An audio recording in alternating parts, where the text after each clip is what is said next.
Tani me rastin e bandave është absolutisht e njëjta skem. Pas zgjedhjeve dikush do shkojë në burg. Këto dosi janë shtyrë në kohë. Dhe marrëveshja Ramës me Dumani mund të jetë shtyra në kohë për pas zgjedhjeve. Por ato dosje nuk mbyllen dot. Ato presin vetëm një firmë. Tauland Balla isha në Londër dhe kanë takuar emigrant pafund. Fillimisht e prisnin. Pastaj nuk bën të më takim. Momentin që u përgojua se ai do të arrestohej. Sepse edhe emigrantët kishin të qartë. Po investojnë për dikë që në mos para zgjedhjeve pas zgjedhjeve është në burg. E qartë. E njëjta histori është edhe me bandat. E njëjta histori është edhe me Benet Beci. SMS-ja atje e famshme që për ne të pa shkolla 300.000 euro, për ata me shkollë 500.000 euro.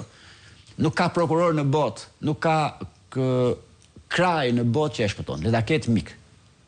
Ashtë Duman, i cili sipas Ramës është ndryshe nga të gjithë tjerët. Thjesht po negociohet koha. Prandaj edhe bandat duhet ta kenë parasysh. Vërtet jeni partner të Ramës. Por dhe ju ka dhënë sot ju ka licencuar parcelet me kanabis në Shkodër Mallësi të Madhe. Po i jep lojrat e fatit dhe i shpërndan policia makineritë për lojrat e fatit. Kazinot. Po i jep leje ndërtimi. Po është e vërtet që po a jep. Por nuk i gëzoni me Ramën kryeministër. Ju prap nuk do t'i gëzoni ato. Por edhe me Ramën kryeministër nuk i gëzoni. Thjesht shtoni ekspozimin tuaj ndaj drejtësisë. Sepse pas zgjedhjeve ta që të gjithë do jenë pas hegurave. Dhe Rama do ju thotë, shiko, unë bëra timin, unë u adhash, por s'paku s'kam çfarë t'i bëj.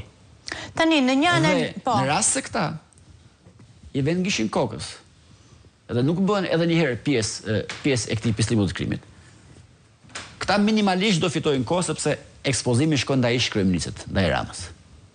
Dhe në fakt është ai që shpërndan licenca.